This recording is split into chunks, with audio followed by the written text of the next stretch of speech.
where we are joined by the former Israeli diplomat Alon Pinkas, who's going to give his view. Alon, what was your reaction to the attack on Hamas members in Qatar, first of all? Very surprising, Alexander, because if these people deserve to die, if these people are legitimate targets, if these people were complicit in the terror attack of October 7, 2023, then why have they not been targeted until now? It's been almost 2 years. It's been 704 days, 23 months, almost 2 years. And to do this now, when there are negotiations with Hamas via Qatar, to do this now seems to have one intention and one intention only, and that is to derail any kind of ceasefire talks. Now, there are three things, although Noga Tarnopolsky, your correspondent, summarized it very accurately, I think. There are three things that remain unknown at this point. The first is, what did the U.S. know and when did they know it? Because there are mixed signals and even contradictory statements coming out of Washington in the last few hours. The second is it true, and Noga Tarnopolsky referred to that, is it actually true that both the chief of the general staff, Lieutenant General Zamir, and the head of the Mossad, David Barnea, both opposed this action? We don't know. And the third thing that we don't know, although that's becoming relatively known now, but still we don't know for a fact, what exactly is the result of this attack? I mean, was it, in a cost-effective analysis, was it worth it? This is Qatar. It's not just the mediator in the hostage talks and the ceasefire talks. This is an American ally. This is a major non-NATO ally designated by American law in 2022. Why on earth would Israel do this 2 years after the war had begun? Still unknown. Yeah, it looks like Israel was willing to take the diplomatic hit in order to do this mission. And if we believe the statements by Hamas, it does seem like all of the people who had tried to be killed have survived, the key members of Hamas. And it comes, of course, at a time when Israel's reputation on the world stage has been badly tarnished. We've had the likes of the United Nations and human rights groups give accusations of genocide, creating famine, and will this not simply turn the whole region against it, even potentially imperiling the Abraham Accords? It could. It could very well could potentially and practically derail not just the normalization process, but specifically the Abraham Accords.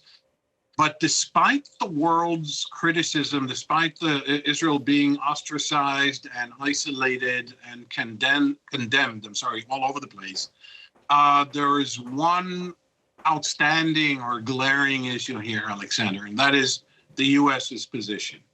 Because the U.S., they come out with tweets or posts on Truth Social and a statement here and a half a statement there, and Trump owns Gaza and he's going to build a Riviera. And he wants the war to stop, but then he wants Hamas to be obliterated. Okay. There hasn't been a coherent American policy. And why am I saying this? Not because I criticize American policy, which I am, but that's not the point.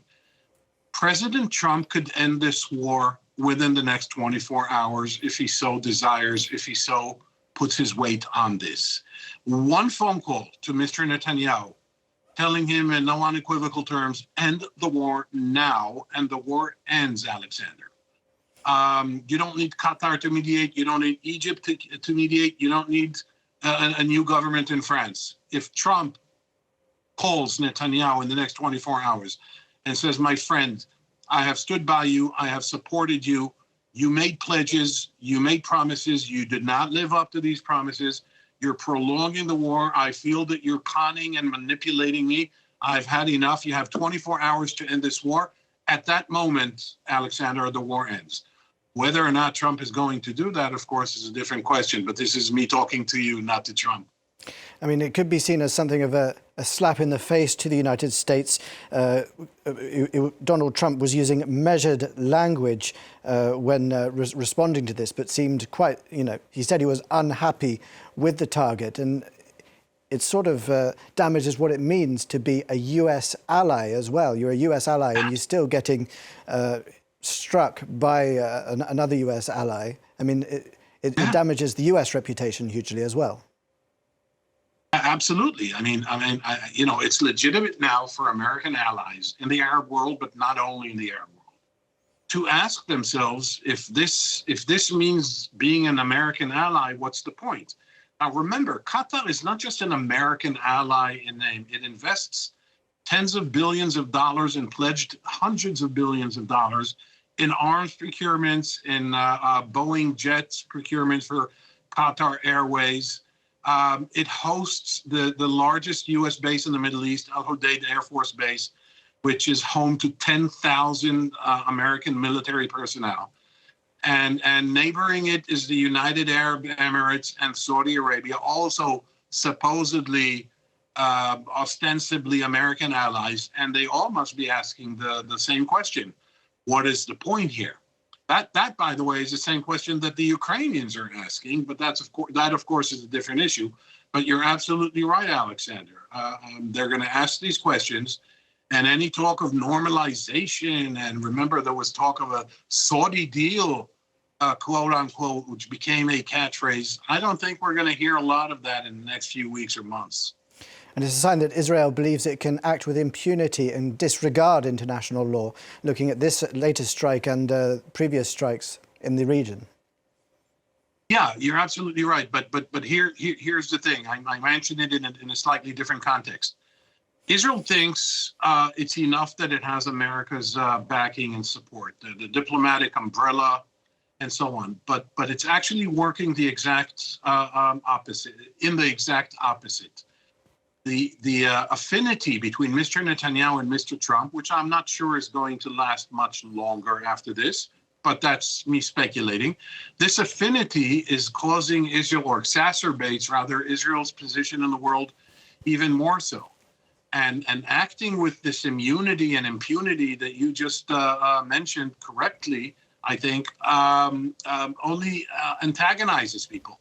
On top of that, the U.S. itself is abdicating its global responsibilities or its quasi-formal management of the world order. So, people are going to look left and right, and I can understand why President Macron is organizing this conference at the on the margins of the UN General Assembly in 3 weeks on the recognition of a Palestinian state. And I understand the condemnations of other countries. Look, this deserves perhaps a different conversation, Alexander. But it is nothing short of amazing how a war that began with the entire world standing behind Israel after the calamity and the horrors of the terror attack of October 7th has turned within 2 years into Israel being a pariah state. This is absolutely Alon Pinkas in Tel Aviv, thank you very much for that analysis, former Israeli diplomat. Thanks.